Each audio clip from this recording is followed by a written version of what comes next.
terms of age, it is time to really go to school. It's time to get it implemented. And one of the key aspects of it is the Medicaid expansion. But that has to go through the states.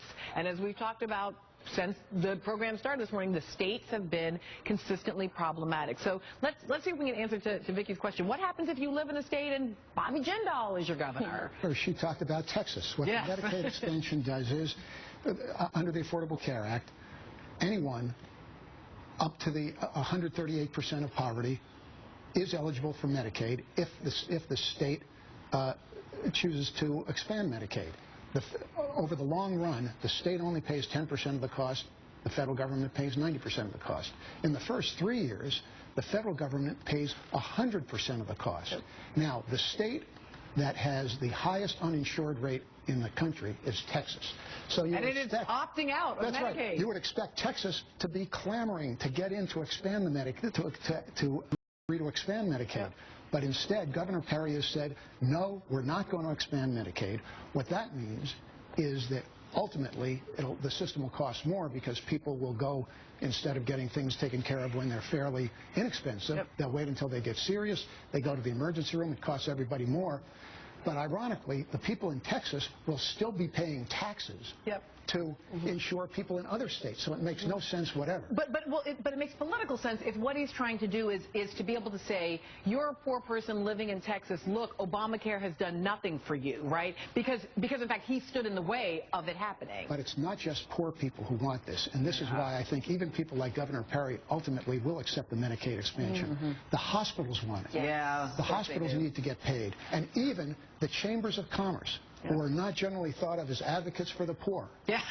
Right. The chambers of commerce want it because it's good for business. So because it's good for hospitals, because hospitals need to get paid, because the chambers of commerce want it, I think even governors like Rick Perry in Texas ultimately will expand Medicaid. And the linkage to business, aside from the output, but if you want to grow in business, you want to have a healthy workforce. You want to have a population that can be ready to work. You want to go and sell your state to businesses, but if they know you're worst in education, you're, a quarter of your population is uninsured, that's not very attractive to come to your state. Well, and given what we know about the changing nature of work and the extent to which we underwrite all of these people who pay such low wages, right? Your workers at a Walmart, for example, are, even if they're full-time workers, likely to be eligible for Medicaid, right? This is actually the way to provide health insurance for all of these big companies that pay low wages and don't provide health insurance. But there's a politics not just at the local level, there is still a national politics on this, Congresswoman. I sit on the Budget Committee, and of course, Chairman Ryan from Wisconsin, is also from Wisconsin, proposes his newest bill to repeal the Affordable Care Act.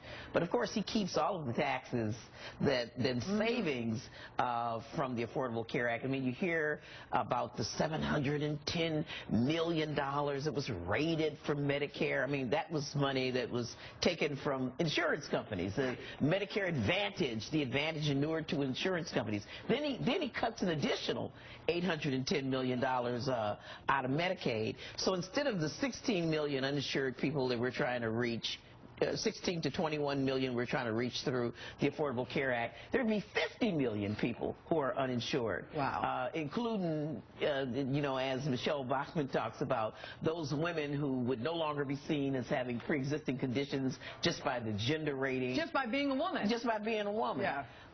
And so he balances his budget in 10 years by decimating health care. And of course, the voucher for Medicare, there'd be a lot more uninsured people of all ages under Ryan's budget. Right, and so, Rebecca, we see this. We see the national level politics, we see the state level politics, but on the ground, it is about people's lives. Absolutely. No, I mean, I think one of the missing pieces of this conversation at a national level is the fact that it's not just about the ACA. I mean, health insurance companies, for example, are starting to provide, in good ways, higher reimbursement rates to doctors' offices that actually restructure themselves to put the patient at the center. So, the story that just stays with me is that there was a patient that we worked with at Children's National Medical Center in D.C. The mom is named Sandra, works 2 jobs to be able to provide for her family, but her son has really severe epilepsy and ADHD. And as the summer approaches, she gets so worried about, what's going to happen to Matthew over the summer when, she's working, he's out of school. Yep. And so she confides in her doctor that this is weighing on her, and he was able to connect her to health leads, and we could get her connected to in-home child care provider so that he would, stay out of the ER.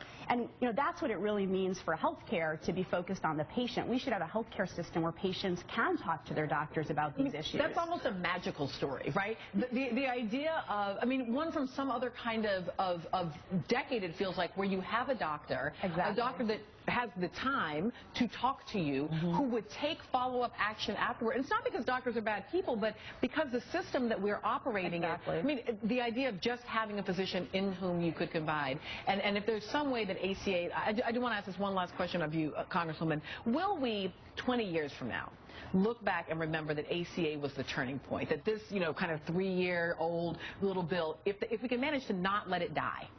If we can manage to not let it die, there's not a penny in Paul Ryan's budget to implement it. And then you have states like my own dear Wisconsin, where the governor, for political, ideological reasons, doesn't want to set up the exchanges.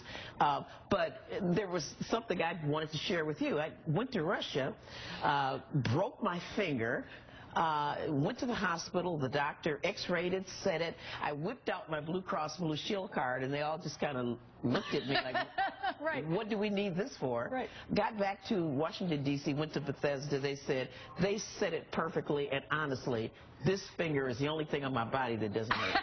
I love it. Just this idea that